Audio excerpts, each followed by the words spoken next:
Pleasure is not accidental, especially in the spotlight. We're starting with the first theme of friendship. So here is a question I have for you. Do you have companions or are you convenient? People will be in your life because they know that you are resourceful. If you are a resourceful person, whether you're financially resourceful, you are socially resourceful, you're the kind of person who can walk into a room and introduce Mr. B to person C and say, oh, I'd like you to meet so and so person, and this person is phenomenal at what they do, and you are someone who creates good networks, or you're someone who has the finances to drop on the table for every bill that arises, or you're the kind of person who is strong in your friend group, where everybody calls you when something is burning. Everybody knows they can rely on you. You're the family member everybody calls and says, you know what, if the house is burning, call so and so. You are on everybody's emergency contact list. I'm speaking to you. Do you have companions or are you convenient? And what it means to be convenient is that whoever has you, their life is better. The question is if your life is better having them. It feels good to be needed.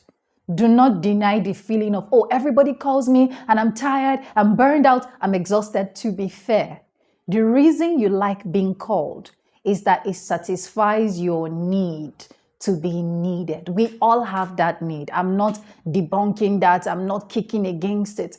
What I'm asking is if you were the person in need, do you have companions? Do you have people who can burn down stuff for you? Here are a few questions I want you to consider. And so if you're listening to me, one thing I need you to know is that you're going to journal a lot. So get a journal and title it Journal Therapy because of this platform. Do it for me, do it for yourself. You will need it. So here's question number one I want you to ask yourself. If you were on the hospital bed for 6 months, who will be by your bedside every day? I know that's not something you want in your life, but if you were on the hospital bed for 6 months, who will be by your bedside? Not because you have to pay them, not because you have to do something to fulfill a need for them. If you were on the hospital bed and this looks like a coma and this looks like you'll never wake up, who is going to be there holding your hand and hoping that you'll be awake? Who is going to make a joke when you open your eyes? Who are the first 5 people you will see when you open your eyes? Write the names of those people down. All right, let's go to the next category of people. If you failed, who would you call? If you were having a moment of insecurity where you feel like, I'm not good enough, I'm not doing enough, I'm not worthy, I think I'm an imposter, I think my life is not going in the direction it should go, who would you call? I need you to think of that person and hold their image in your mind. The third question is, why would you call them? Will you call them because they can snap you out of it and say something like, oh, you need to put yourself together? Or are they comfortable being your companion in the grief? Because this is where it changes. Anybody can come to you and say, oh, you need to be strong and you need to be this. You're beautiful, you're powerful, you're strong, you're amazing. You need that. You need people who will motivate you, but you need people who can sit in the grief, sit in the silence, sit in the sadness, sit in the fatigue. People who are just comfortable with your presence. And finally, I want you to think of this. Who would you call if you had absolutely nothing to do? You don't have a deadline, you don't have a project, you don't want to win at something, you are not aiming for something, you're not going on a vacation. Vacations are easy. Vacations are easy. They're hard, but they're easy. They're hard in terms of, oh, I have to create the schedule.